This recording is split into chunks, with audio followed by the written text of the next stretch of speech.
The Grand Assembly Hall of the Galactic Council was the largest structure ever built in known space. It floated above the neutral world of Prime like a small moon made of glass and metal. Inside its vast chamber, representatives from over 200 species sat in rising tiers that seemed to stretch forever. The ceiling showed the stars themselves, a reminder that the decisions made here affected trillions of lives across the galaxy. Daniel Carter stood at the human delegation's platform, a small space near the outer edge of the chamber. Humanity had only joined the Council 15 years ago. They were still considered newcomers, barely worth noticing by the older species who had ruled the stars for thousands of years. Daniel was a plain-looking man in his late 40s. He had gray hair at his temples and tired lines around his eyes. He wore a simple dark suit rather than the elaborate robes most ambassadors preferred. For 3 years, he had come to this chamber and said very little. He listened. He took notes. He smiled politely when the powerful species made jokes at humanity's expense. Today would be different. High Arbiter stood at the center of the chamber on a floating platform reserved for the most powerful speakers. He was massive, nearly 3 meters tall, with a hard shell of dark chitin and 6 limbs that clicked against the platform as he moved. His species, had dominated council politics for 800 years. They led the Hegemony Coalition, an alliance of 12 major species that controlled most of the galaxy's trade and military power. "The matter before us is simple," said. His voice was deep and harsh, translated into hundreds of languages by the chamber's systems. "The human government continues to harbor stolen property. The who fled to Earth are registered workers under hegemony labor contracts. They belong to us." Daniel felt his jaw tighten, but he kept his face calm. They were not property.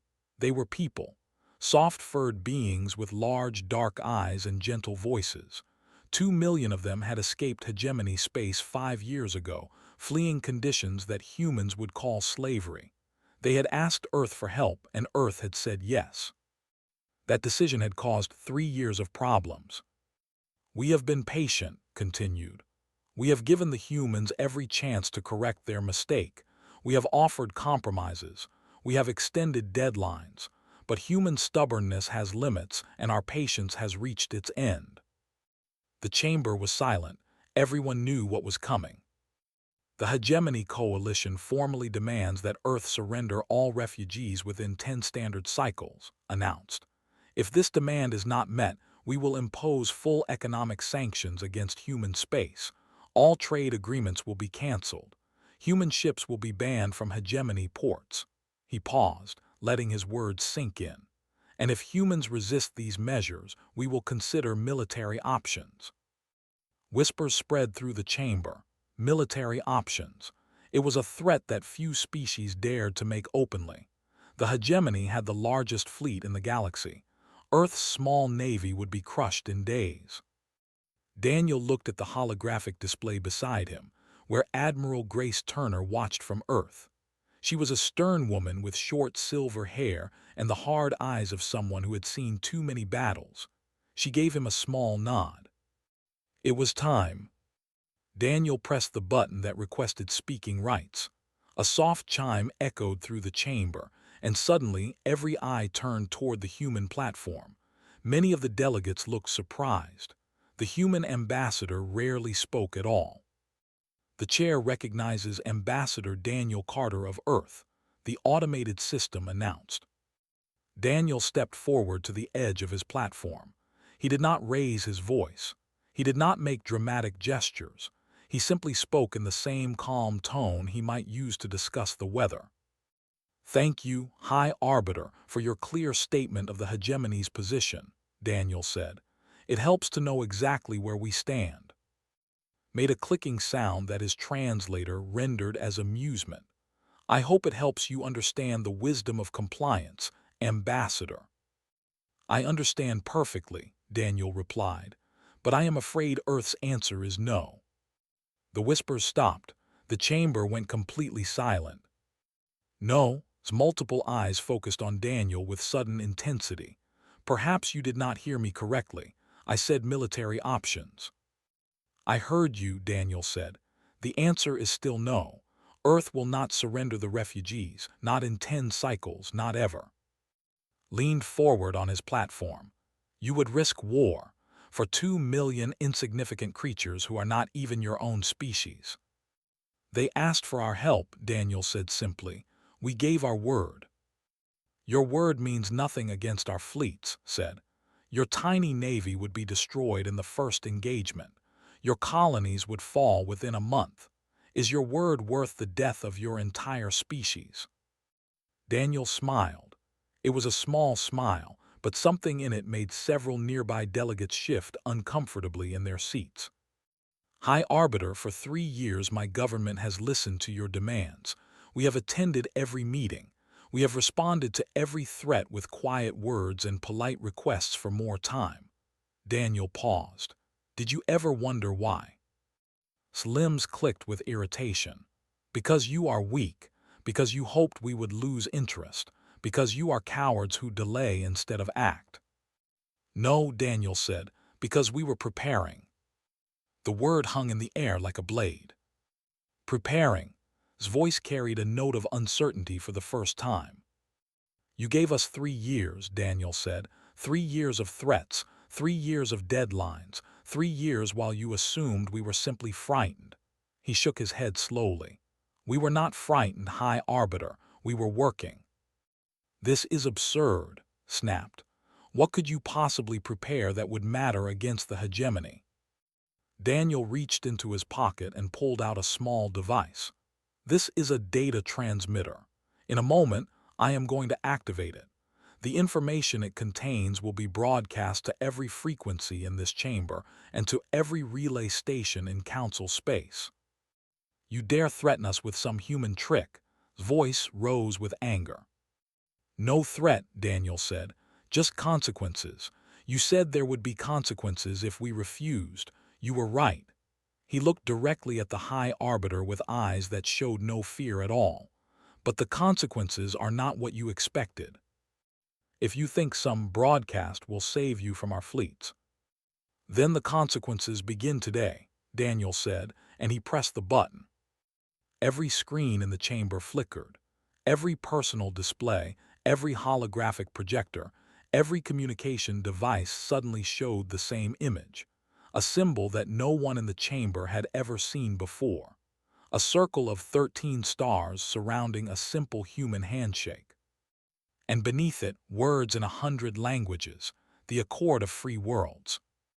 Daniel Carter stood calmly at his platform while chaos erupted around him. After 3 years of silence, humanity had finally spoken. And the galaxy would never be the same. The chaos in the Grand Assembly Hall lasted for several minutes. Delegates shouted questions. Advisors rushed to check their communication devices. Security forces moved toward the human platform, then stopped when they realized Daniel Carter had not actually done anything illegal. High Arbiter stood frozen on his floating platform, his many eyes fixed on the symbol that now filled every screen in the chamber, the accord of free worlds. He had never heard of such a thing. No one had. Explain this, demanded, his voice cutting through the noise. What is this trick? Daniel waited for the chamber to quiet before he spoke. It is not a trick, High Arbiter. It is an announcement. For 3 years, while you threatened and demanded, humanity was busy. We reached out to other species, species like us, small, weak, overlooked. He gestured at the symbol on the screens. Species who were tired of being afraid. The data transmission continued to flow. Now the screens showed names. The L, the Collective, the Federation. 12 species in total, their flags appearing one by one beside the circle of stars. Impossible, hissed. The L are hegemony members, they would never. The L have been hegemony servants, Daniel corrected him. There is a difference. They joined your coalition because they had no other choice. Now they have a choice. 3 years earlier, in a small office on Earth, the plan had been born. Secretary General Morgan had called the meeting himself. Only 5 people attended. Morgan, Daniel Carter, Admiral Grace Turner, and two others. Commander Cole was a thin man with sharp eyes who led Earth's intelligence operations. Dr. Lisa Park was a diplomat who had spent 10 years studying alien cultures. "We cannot fight the hegemony directly," Morgan had said. "Everyone knows that. But we also cannot surrender the.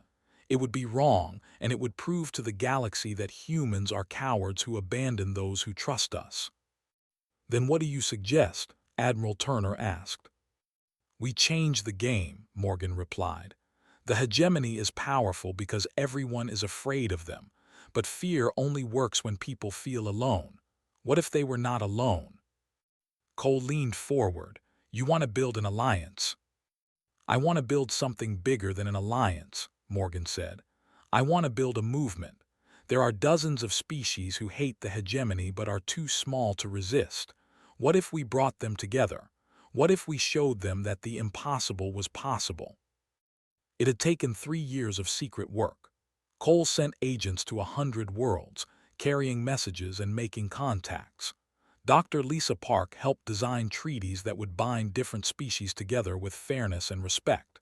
Daniel Carter attended council meetings and played the role of the quiet, nervous human ambassador, while behind the scenes, he coordinated the most complex diplomatic operation in human history. The first species to join was the Federation, a group of small reptilian beings who had been forced to pay tribute to the hegemony for centuries. Their leader had wept when the human ambassador offered him a different future. The collective came next. They were a cautious species, careful and calculating, but they saw the numbers and recognized the opportunity. Their representative, ambassador, had worked closely with Cole to recruit others. One by one, the pieces came together: trade agreements, defense pacts, shared technology, shared hope. And now in the Grand Assembly Hall, the secret was finally revealed. "This changes nothing," declared, though his voice had lost some of its confidence. "A collection of weak species is still weak. Your little accord cannot match hegemony military strength." "Perhaps not," Daniel admitted. "But can you fight 13 species at once? Can you occupy our worlds while also controlling your current territory? Can you afford a war that might last decades?" He shook his head. "We do not need to defeat you, High Arbiter. We only need to make victory too expensive to pursue." The screens now showed something else: fleet positions. Ships from a dozen different species gathered at strategic points throughout the border regions. It was not a massive armada, but it was real. It was ready. "You have been building a war fleet in secret." Claws scraped against his platform with a sound like grinding metal. "A defense fleet," Daniel said. "We have no interest in attacking anyone, but we will defend ourselves and our allies." In a private viewing chamber above the assembly floor, Ambassador of the Collective watched the scene with careful attention. They were tall and slender, with pale blue skin and large dark eyes that missed nothing. They had joined the Accord 6 months ago, but they had kept their participation secret even from many of their own people. Now had a decision to make. The plan had always included this moment. They were the largest and most respected neutral species in the galaxy. Their open support would change everything, but it was also a risk. The hegemony might target them for revenge. Looked at the screens, at the symbol of the Accord, at the calm face of Daniel Carter, standing alone against the anger of the most powerful being in the galaxy. Humanity had kept every promise they had made. They had shared technology freely. They had treated smaller species as equals. They had never asked for control or demanded special privileges. They had simply offered friendship to anyone willing to accept it. This was the moment of truth. Down in the chamber was speaking again, his voice filled with barely controlled rage. "The hegemony will not be intimidated by this collection of failures and outcasts. We will crush your little accord and remind the galaxy why they fear us." "Then you will have to crush the collective as well," a new voice said. Everyone turned. Ambassador had descended from the private chambers and now stood on the platform, which had remained empty throughout the session. The tall blue being looked around the chamber with calm dignity. "The collective formally announces its membership in the Accord of Free Worlds," said. "We stand with humanity and with all species who seek freedom from fear." The chamber erupted again. They were not a military power, but they controlled vast trade networks and had relationships with nearly every species in known space. Their support changed the mathematics of the entire situation. Mandibles clicked rapidly, a sign of extreme agitation. "You would betray centuries of neutrality for these humans." "We would end centuries of silent acceptance," replied. "They have always claimed to value peace, but peace without justice is just another word for submission. Today, we choose to stand for something more." Daniel Carter watched as more platforms began to light up with requests to speak. Species that had remained silent for generations were suddenly finding their voices. The fear that had held the galaxy in place for so long was cracking. He thought of the refugees on Earth and the colonies, the gentle beings who had asked for help and received it. He thought of the promise he had made to them, that humanity would not abandon them, no matter the cost. The cost had been 3 years of careful work, of secrets and risks and sleepless nights. But now, watching the chamber transform before his eyes, Daniel knew it had been worth it. High Arbiter stared at the chaos around him. For the first time in his long career, he had no idea what to do next. The consequences had begun, and they were far worse than he had ever imagined. 6,000 light-years from the Galactic Council, on a green world called New Montana, Clark was trying to keep 30 young calm. The school building was simple, made of local wood and stone. Through the windows could see the rolling hills and forests that gave this colony its name. It looked peaceful, but every child in the room knew that peace might end very soon. "Miss, are the bad ones coming?" a small asked. Her name was, and she was only 6 years old. Her soft gray fur was fluffed up with fear, and her large dark eyes were wet with tears she was trying not to shed. Knelt beside the little one and took her small paw in both hands.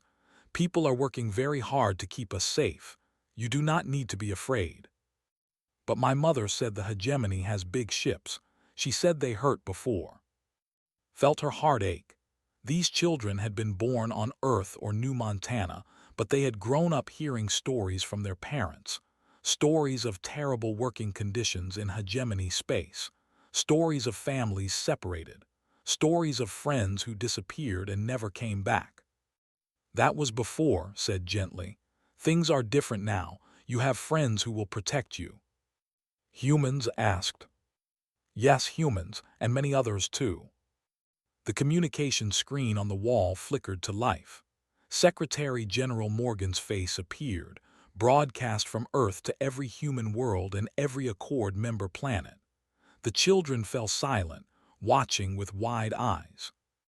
"My fellow citizens of Earth and our friends throughout the Accord," Morgan began. His voice was calm but serious. "By now you have heard what happened at the Galactic Council. Ambassador Carter delivered our message clearly. We will not surrender those who have asked for our protection. We will not betray our values to satisfy the demands of those who see people as property." Watch the children watch the screen. Even the youngest ones understood that something important was happening. "The hegemony has threatened war," Morgan continued.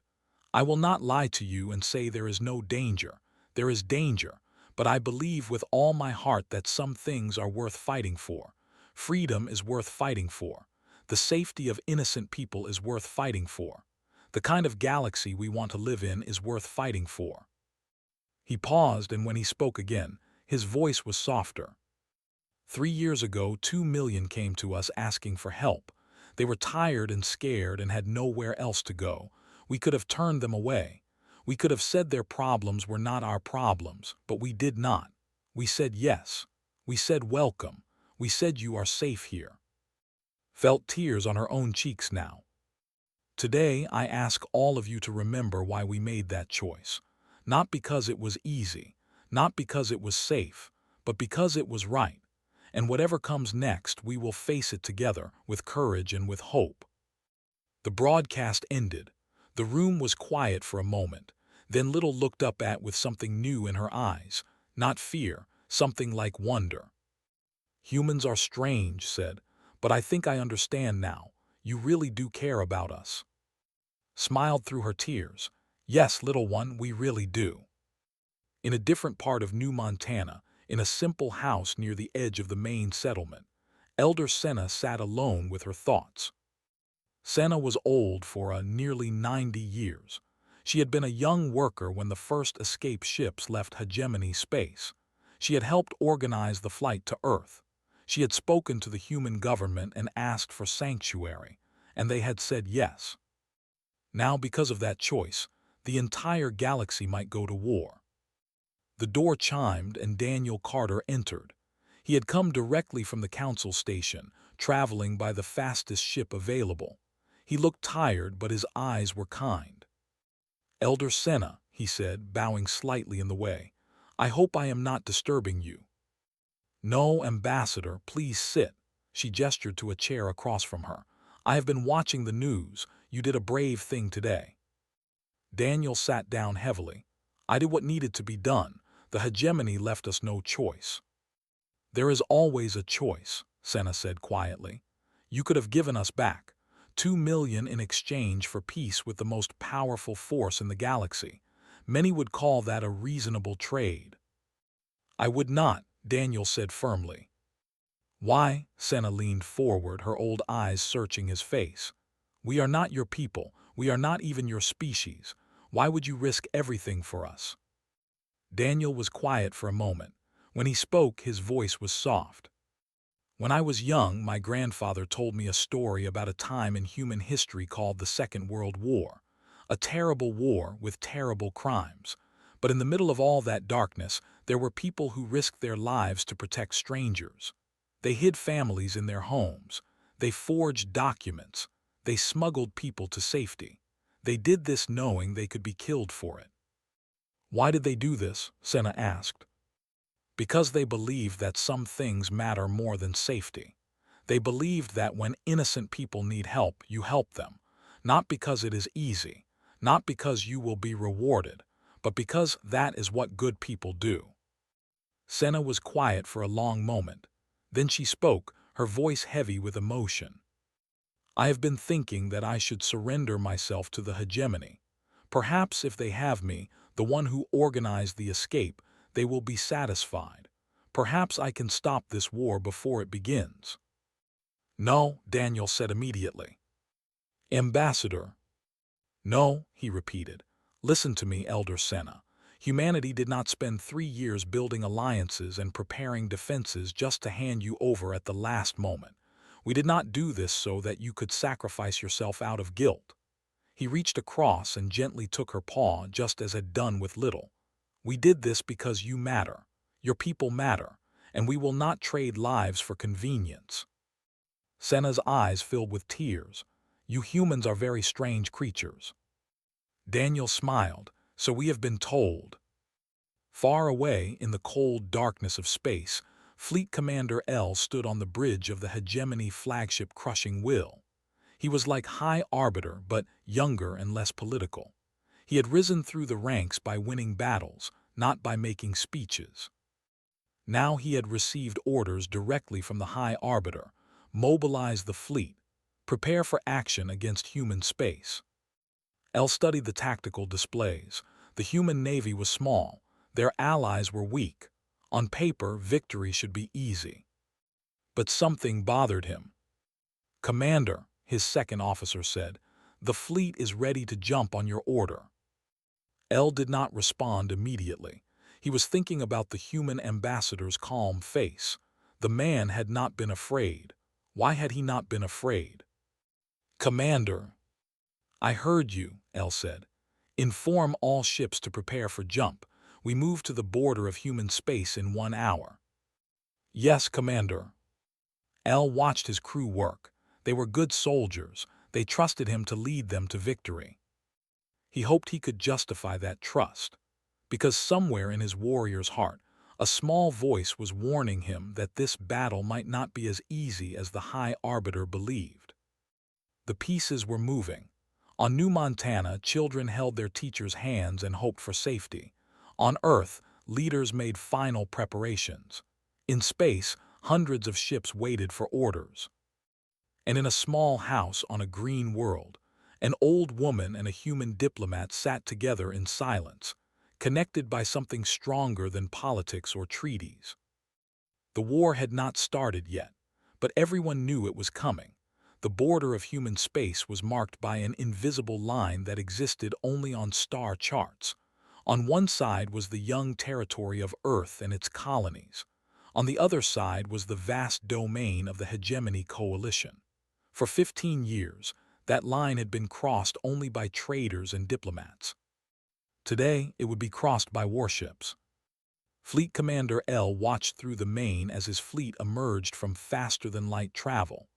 200 hegemony vessels, including 40 heavy battleships, spread out in perfect formation.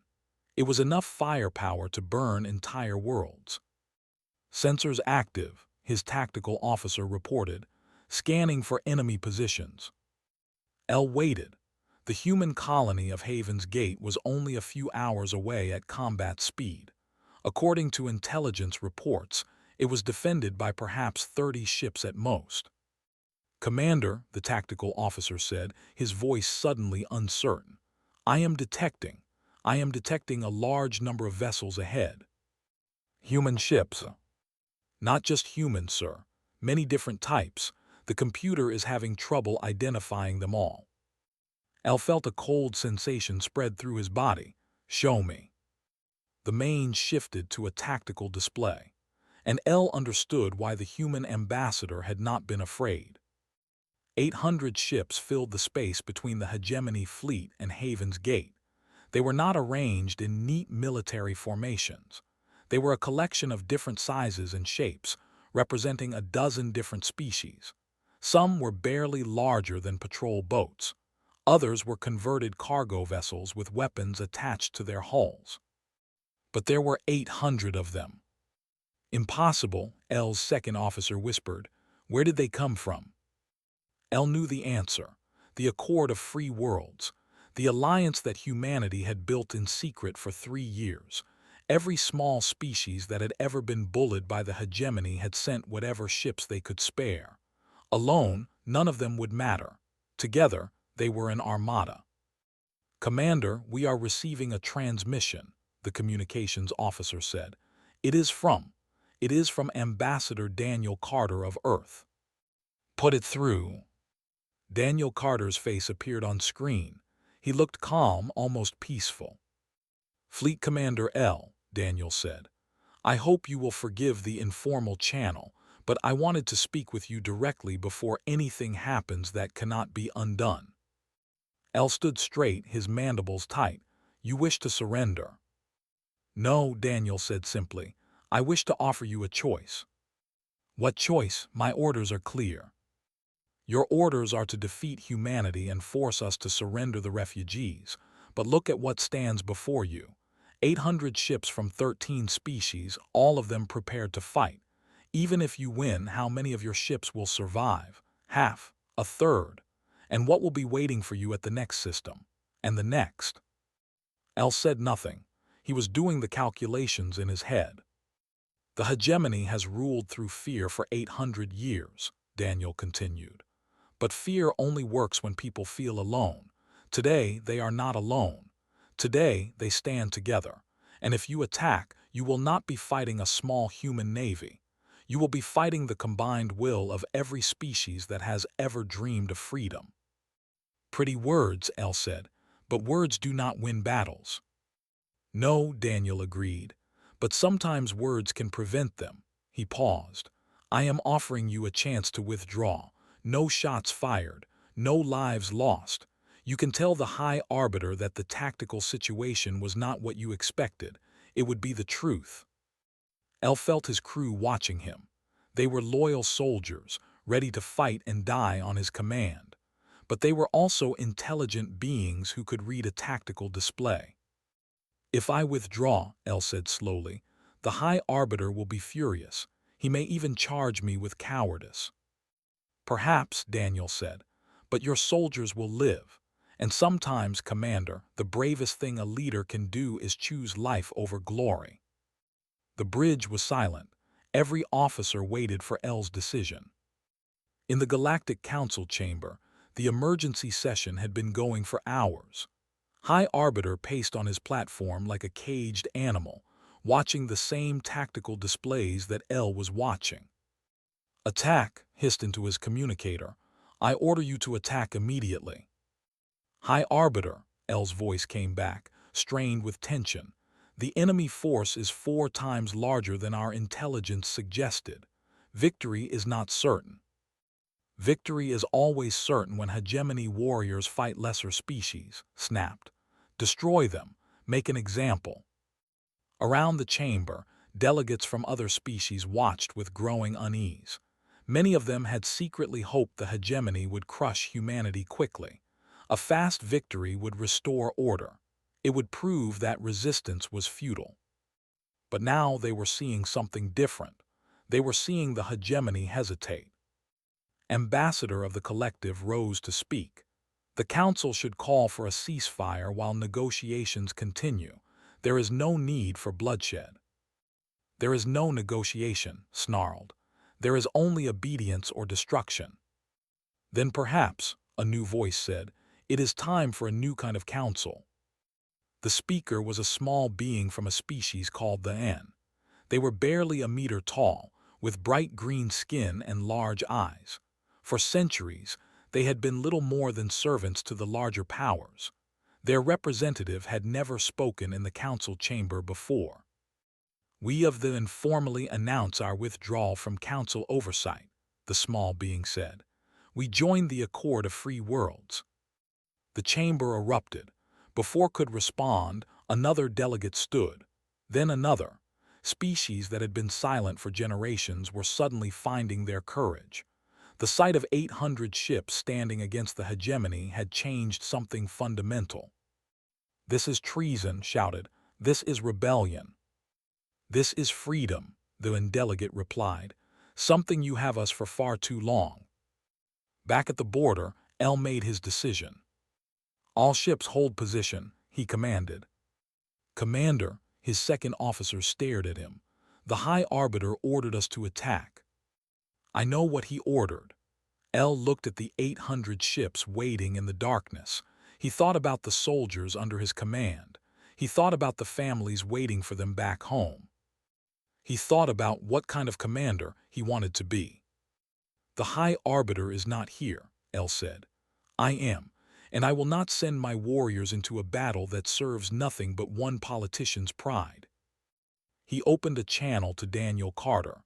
"Ambassador, I am ordering my fleet to withdraw to hegemony space. This is not surrender. This is a tactical decision based on current conditions." Daniel nodded gravely. "Understood, Commander. Your soldiers will not be harassed during withdrawal. You have my word." "Your word," L repeated. "Strange that I trust the word of a human more than the orders of my own High Arbiter." "Perhaps that tells you something." L was silent for a moment. Then he did something that no hegemony commander had ever done. He offered a small gesture of respect, a slight bow of his head. "Perhaps it does, Ambassador, perhaps it does." The hegemony fleet turned and began to move away. On 800 ships from 13 species, cheers erupted. Soldiers who had expected to die today would live to see tomorrow. On the bridge of the Earth flagship, Admiral Grace Turner allowed herself a small smile. "Well done, Ambassador." Daniel Carter watched the retreating fleet on the. "It is not over yet, Admiral. This was just the first battle. The hard work is still ahead." "But we won the first battle," Turner said. "That matters." "Yes," Daniel agreed quietly. "It matters very much." In the council chamber, High Arbiter received word of L's withdrawal. His rage was terrible to see. He screamed orders, demanded punishments, threatened destruction. But no one was listening anymore. The fear had finally broken. and in its place, something new was growing, something that the hegemony had never faced before. Hope, 3 days after the hegemony fleet, the Galactic Council held its most important vote in 800 years. The Grand Assembly Hall was fuller than Daniel Carter had ever seen it. Every platform was occupied. Delegates who had not attended sessions in decades had returned to witness this moment. The air itself seemed to vibrate with tension. High Arbiter stood at the center, but he no longer looked like the most powerful being in the galaxy. He looked tired and angry and afraid. The motion before the council is simple, the automated system announced. The Hegemony Coalition has requested the permanent expulsion of Earth and all Accord member species from the Galactic Council. Voting will now begin. Daniel watched the displays as votes came in. Red for expulsion, green against. The numbers climbed on both sides, but something remarkable was happening. Green was winning. Species that had always voted with the hegemony were breaking away. Species that had never voted against anything were suddenly finding their courage. The sight of the hegemony backing down at the border had changed everything. When the final vote was tallied, the result was clear. The motion to expel humanity had failed by a margin of nearly 2-1. Stared at the numbers in disbelief. This is impossible. This is a manipulation. This is democracy, Ambassador interrupted calmly. Something the hegemony has controlled for too long. Before could respond, another motion was called. This one came from the delegate, the small green being who had been the first to join the Accord during the crisis. I move that the Galactic Council formally recognize the Accord of Free Worlds as a legitimate governing body, equal in status to the Council itself. Seconded, said the delegate. Thirded, said the representative. The vote was even more decisive. The Accord of Free Worlds was recognized. For the first time in galactic history, there was an alternative to hegemony rule. Stood alone on his platform, surrounded by the ruins of his authority. His own coalition members were avoiding his eyes. His threats had failed. His fleet had withdrawn. His political power had crumbled in a matter of days. This is not over, said, his voice cold with hatred. The hegemony will not forget this insult. Perhaps not, Daniel replied. But perhaps the hegemony will change. Old powers have adapted before. The question is whether you will adapt with them or be left behind. It was not a threat, it was simply the truth. 1 week later, was removed from his position by his own coalition. The official reason was strategic errors leading to diplomatic failure. The real reason was that his colleagues no longer believed in him. Fleet Commander L was not punished for his withdrawal. In fact, he was quietly promoted. The new hegemony leadership understood that he had saved them from a disastrous war. Sometimes courage looks like walking away.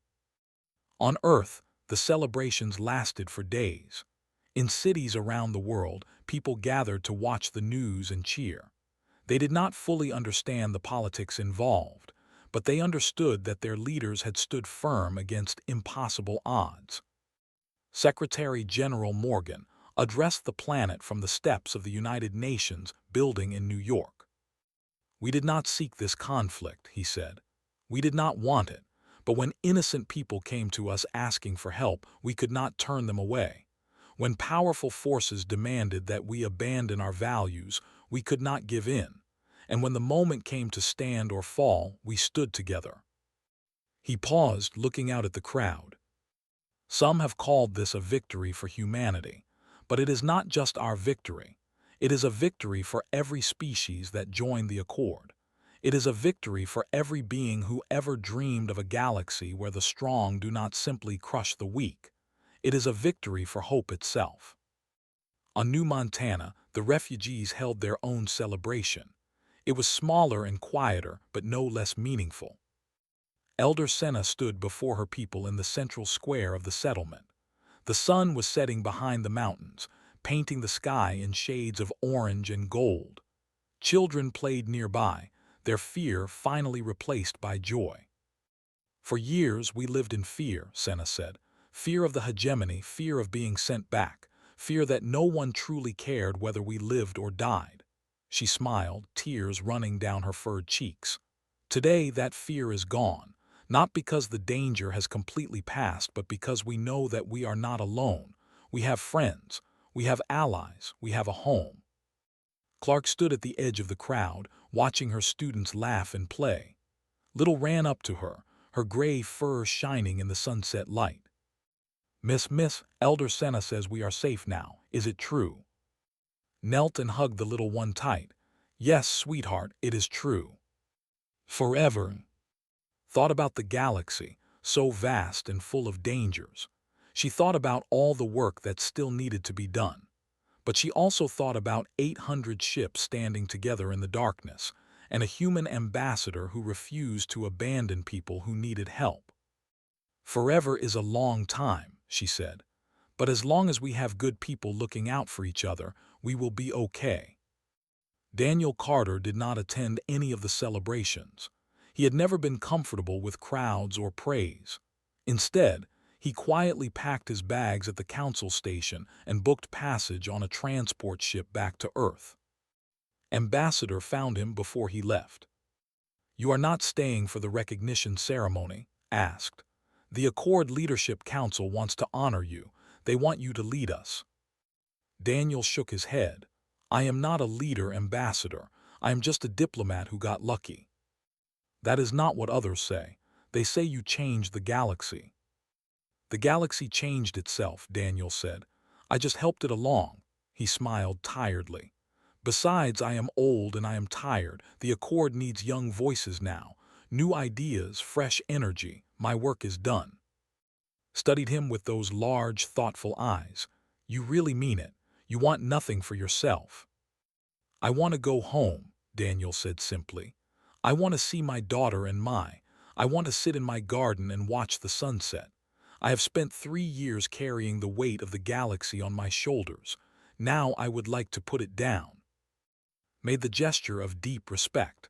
Then go in peace, Daniel Carter, and know that you will always be welcome among the stars. The transport ship arrived at Earth 3 days later. Daniel took a ground car to his small house in the countryside outside Washington. It was early morning when he arrived, and the sky was just beginning to lighten. He sat on his back porch and watched the sunrise. The colors spread across the horizon like a promise, pink and gold and soft blue. Birds sang in the trees. A gentle breeze carried the smell of flowers from his neighbor's garden. His daughter came out and sat beside him. She did not say anything. She just put her hand on his arm and watched the sunrise with him.